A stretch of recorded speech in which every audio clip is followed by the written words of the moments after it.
My name is Dr. Shannon Kuruvilla. I'm a plastic surgeon in Houston, Texas, and today we are talking about the surgical treatment for migraine headaches. So the different types of headaches range from tension headaches to cluster headaches. People can have sinus headaches, temporal headaches, occipital headaches, and then there's migraine headaches. And each of these have pretty specific diagnostic criteria based in the International Classification of Headache Disorders.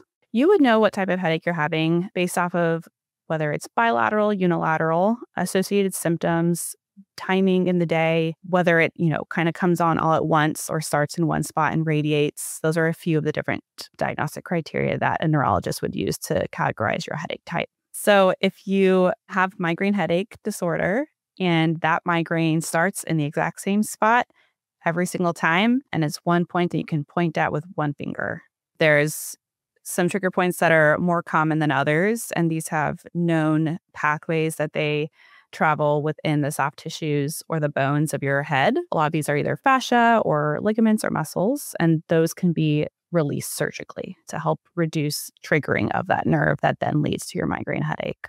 So migraines, while there's tons of really great research done on them, the total pathology isn't completely understood. There are some inflammatory molecules getting released that are causing inflammation of nerves and blood vessels. Patients do typically have to have some level of pain sensitization, meaning that they're just more prone to spreading of this inflammation or of these signals, kind of hyperexcitability within their brain.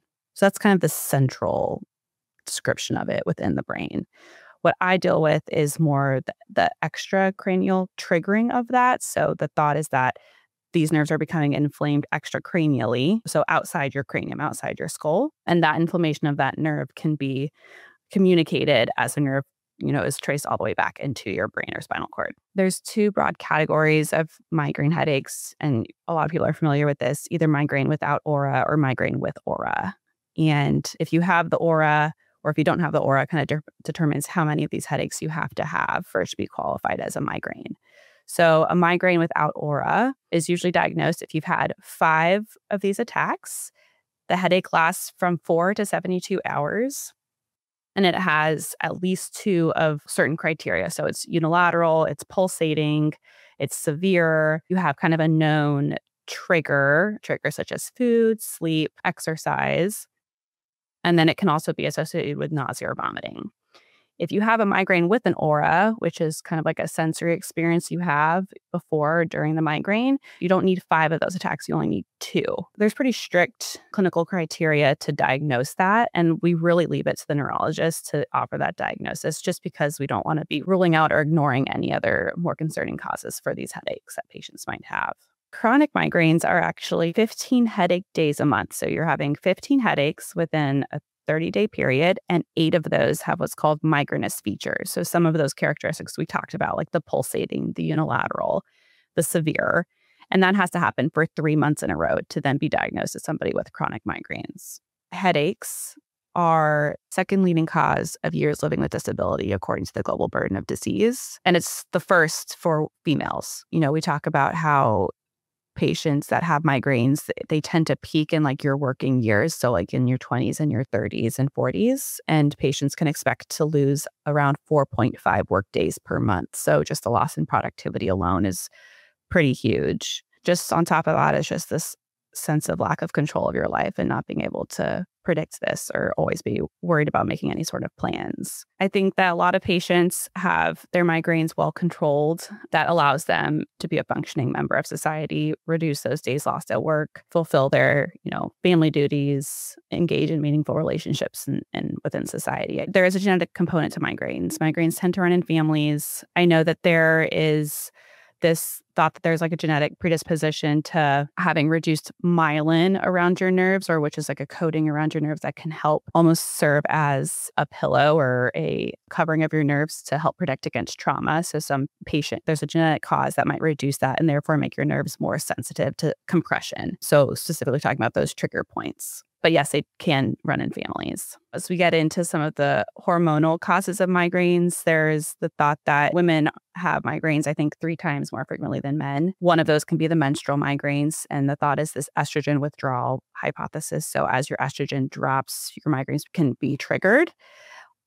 Then you would think, patients that are entering perimenopause and menopause, as their estrogen is dropping, migraines might increase. So yes, you can outgrow them. I think, adolescents who have migraines can outgrow them. It's pretty hard to predict who will. So sometimes patients that have either a deviated septum or something called a concha bullosa or a bone spur within their septum, it can cause compression of nerves within the patient's nose that then can trigger a migraine. So that's one. You can also have vestibular migraines. I know changes in pressure and the weather can trigger migraines. That's kind of related to your sinuses. So the thought is that during a migraine, your central nervous system is kind of in this state of hyperexcitability. So it just reacts very easily to sensory stimuli such as sound or light, smell. Yeah, so things that would otherwise be non-bothersome can be quite painful or aggravating to a migraine because you're in this kind of state of hyperexcitability.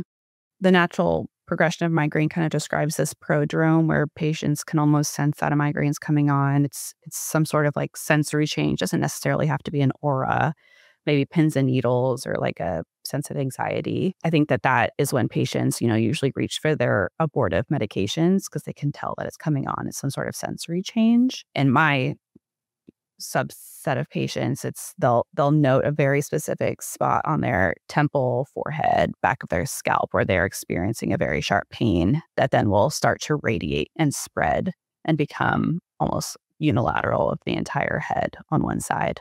So if you have been diagnosed with chronic migraines, the best advice I could give you is to keep a migraine journal. I'm sure a lot of these patients already have because, I'm sure they're trying to get to the root of why they're suffering 15 days a month from headaches, but really pinpointing where that migraine is starting and where it's spreading. And drawings and sketches and studies have actually been very helpful in determining patients that would respond well to surgery. There's kind of this classic sketch for each nerve involved. And if how you draw the progression of your migraine matches those sketches, it's more likely that you would respond well to surgery.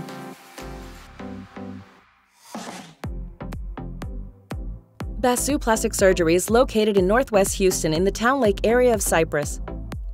To learn more about the practice or ask a question, go to basuplasticsurgery.com/podcast. On Instagram, follow Dr. Basu and the team at Basu Plastic Surgery. That's BASU Plastic Surgery. Behind the Double Doors is a production of The Axis, THEAXIS.io.